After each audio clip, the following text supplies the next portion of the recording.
And so, Matthew, I don't know if you wanted to talk about how you guys approach the sort of unique challenge of building a fun game on chain, because there's lots of things that are great about blockchain technology, but sometimes it can be quite limiting. So, do you want to talk a little bit about how you guys have approached that? Yeah, I would say there were kind of two barriers to getting what I would broadly describe as Web 2 gamers into big time.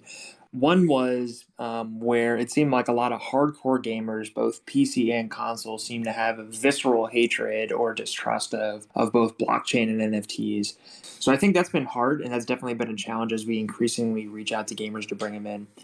The second thing is the complexity or the financial barriers to getting involved in blockchain games. Some of them, like Axie, were hundreds or even thousands of dollars to join, and that's just prohibitively expensive for so many people. And if you don't feel comfortable with MetaMask or wallets, then you're probably not inclined to play a blockchain game. So we had to design something that really appeals to those Web 2 type gamers who may not feel comfortable going through all those blockchain processes to really bring them into our game and then build some interest and some well deserved hype over it. And it's a balance because I feel like some blockchain games really appeal to people who are trying to make money, but like that it almost seems to put a lifespan on it where if they're no longer making money, then they're not going to be in the game. And I think that's the sustainability problem other people have seen as they've developed a new generation of blockchain games.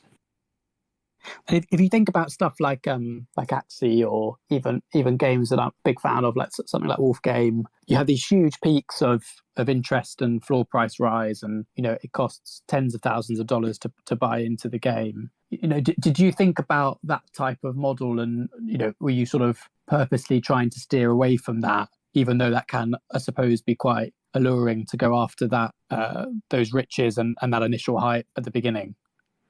There were two ways to answer that. I think anybody who tried to compete toe to toe with Axie was probably going to lose.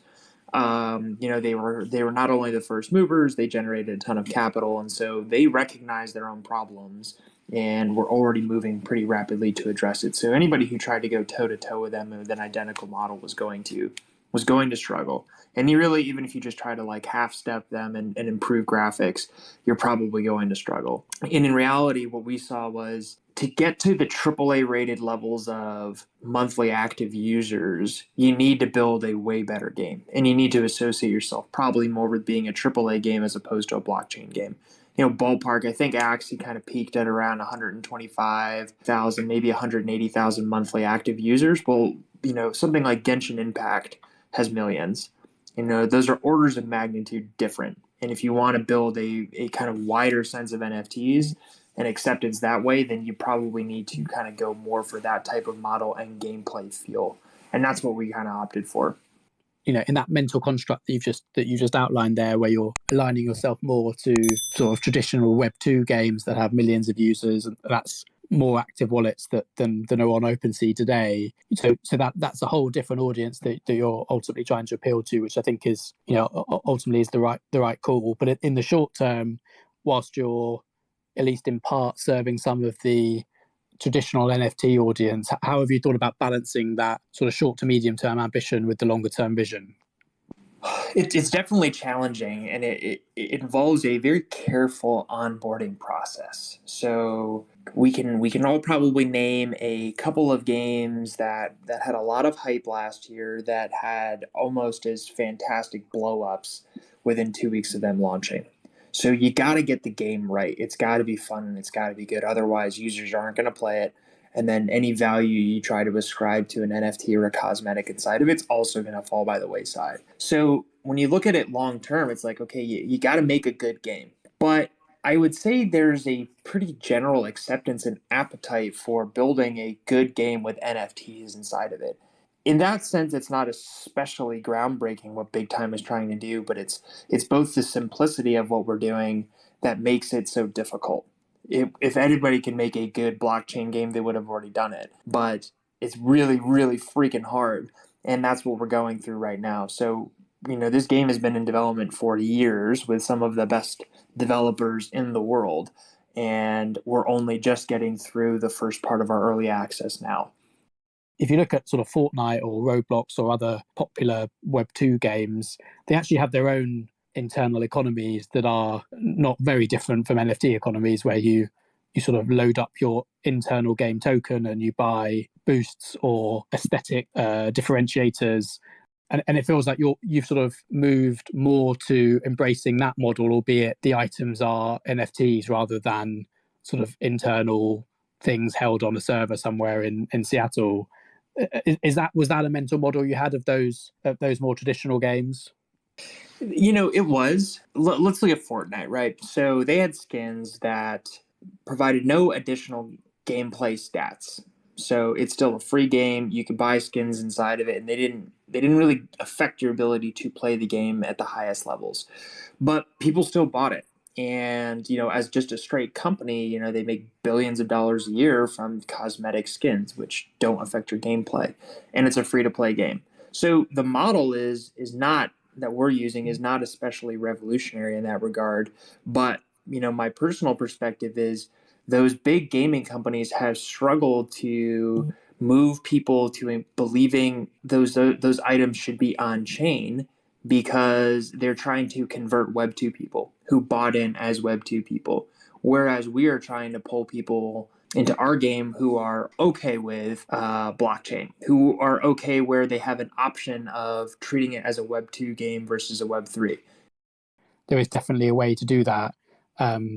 It feels like you guys have set your stall out very much as, this is a 5-10 year vision towards a different type of gameplay mechanics. And I think that's very brave. And, it's cool to talk to people in the space that are trying to do something similar to what I think, we're trying to do. So, kudos to you and all the team for doing that.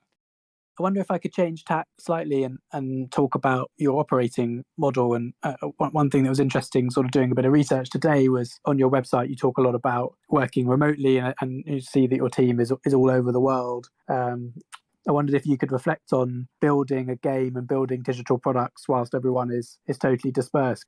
It feels like it's become a lot more mainstream. So how have you found that operating model?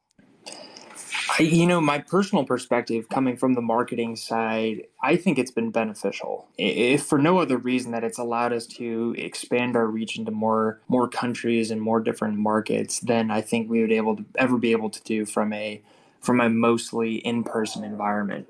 I think on the converse side is I think the developers probably struggled the most. I think they were the game guys who were very used to like a cool hangout spot inside of their companies and collaborating together have struggled a little bit more with not having that shared collaborative environment. But the flip side is they get a lot more freedom. Sort of lastly, before maybe we kick open some questions to the audience, we maybe talk about our future visions and how you see BigTime in the next 5 years or so. What you talk about internally, without giving too much away, about sort of the space you want to occupy and how you see the market and yourselves evolving over that period.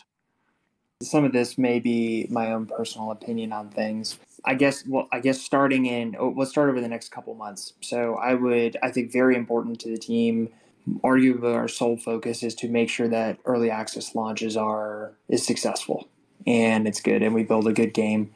And then right after that, the global launch, where not only is the game good, but we have to make sure that economy is well balanced and metered accordingly so that it contributes to long-term success. From there, I think we just kind of grow organically. My aspirationally and personally, I kind of think that BigTime will grow more over the longer term as we bring in more of those Web 2 gamers I mentioned. I think we're going to do a good job of converting them into Web 3 gamers because of the unique interfaces in the marketplace on our game.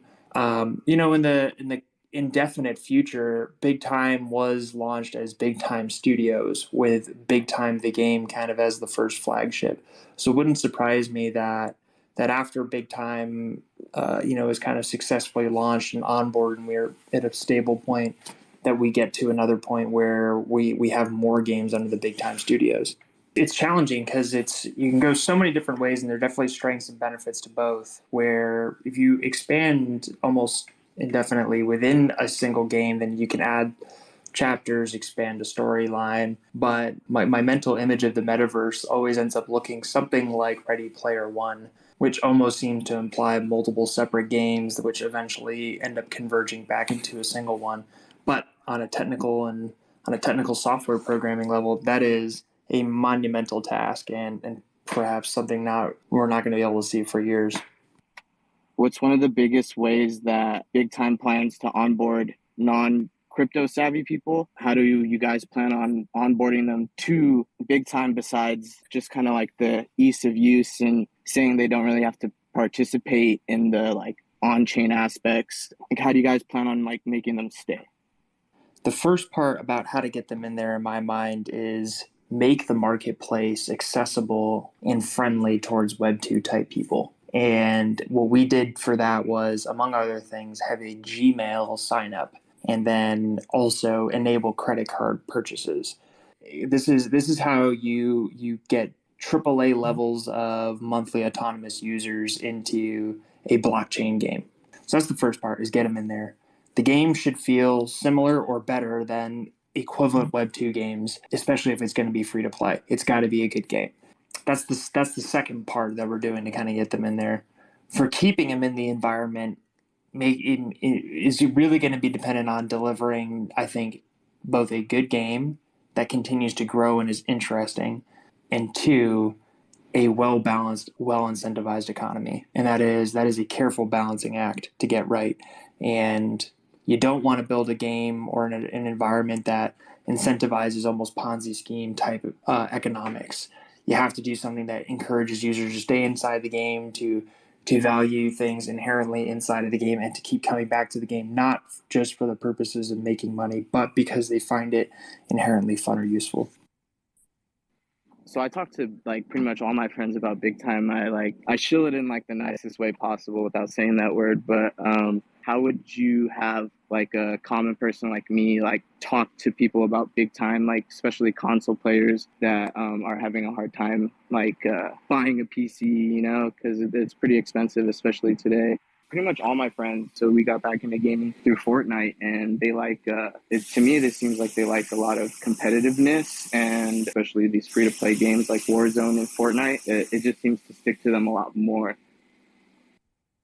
Great. So I think Fortnite is a great example and a great segue into why Big Time. So Big Time right now is just on PC. We do have kind of aspirations to move onto console eventually, but for right now, it is just on PC. And if they like the console controls, you can enable that to play Big Time as well. But why Big Time? Well, for most of the people who play Fortnite, they end up buying skins inside of the game. Especially the better they are, the more they spend on those skins. I would argue that when you buy skins in Fortnite, you don't really own them. Fortnite still owns them, and they set the price, and they basically let you borrow it inside their environment. But what blockchain does is it gives ownership back to players. And that's what we did inside of Big Time. So we have cosmetic skins as well. You can customize them, you can upgrade them, you can find them in the game, you can buy them, you can sell them. You're going to be able to withdraw them to a variety of different types of chains. That's what we did, is we took advantage of the ownership part that blockchain allows and combined it with high quality gameplay that people who played World of Warcraft or Diablo or Fortnite are familiar with. In a previous AMA, I won a Ruby Pass. I don't know how that works since I already have a Jade.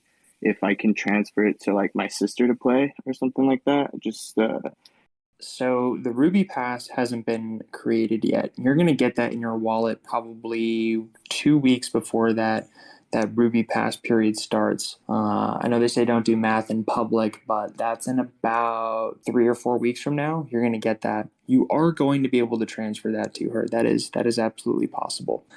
You could sell it to her too. I don't know how close you are with your sister, but that way it's win-win. But you'll get that. We'll basically put it into your Big Time account, and if you're already playing with Jade, then happy to pass along that Ruby to whoever you see fit. Do you want to talk about what's in store for Big Time over the sort of short term? I know you've got some big plans coming up. So we're in EAL right now. Our early access launch period is 10 weeks total. We're at about 2.5 weeks right now. The next major hurdle for us is when Silver Pass holders come in, which is going to be in about a week and a half. And then 3 weeks after that, Jade Pass holders come in, like Charco. And then 2 weeks after that is Ruby. Now, we initially said EAL was going to last 10 weeks. I'm going to be honest with you, I think it's going to last longer. I think it's going to probably be 12 or more weeks. And that's just so we can finalize and make sure everything is perfect inside of the global launch release. And then after that, we're gonna have global launch. Probably three or so months from now, and that's the big hurdle for us. Make sure the game is good, it's enjoyable, it's onboarded successfully, and that's it. I don't know if you've already answered this. What are the blueprints that you follow from other current blockchain games? And how have you morphed your games or game around them? And what's the differences in that? So a couple ways I like to kind of respond. So if you look at the founder, our founder Ari, he came from Decentraland, and he started that I think in 2017, and then around 2020 is when the DAO took over. So that was when he left formally, and it'd be impossible to kind of throw away the wealth of experience he had from conceptualizing and developing that idea. Having said that, anytime you enter into the blockchain gaming space, it has become defined by Axie Infinity. What they either do fantastically well or fantastically don't. So we looked at that, and I would say some of the key lessons we took were eliminating high barriers to entry and removing pay to win as a core feature or core features of the game. We saw that, and we were like, this doesn't work for the model of the game that we're trying to do, and then kind of went in a different direction. I would say those two were probably the two biggest things we saw in terms of blockchain gaming. And I know we're not the only ones. I think there's a lot of Web3 games that are coming out right now which came to similar conclusions. And it's almost been an arms race to see who can get out the first AAA blockchain game first.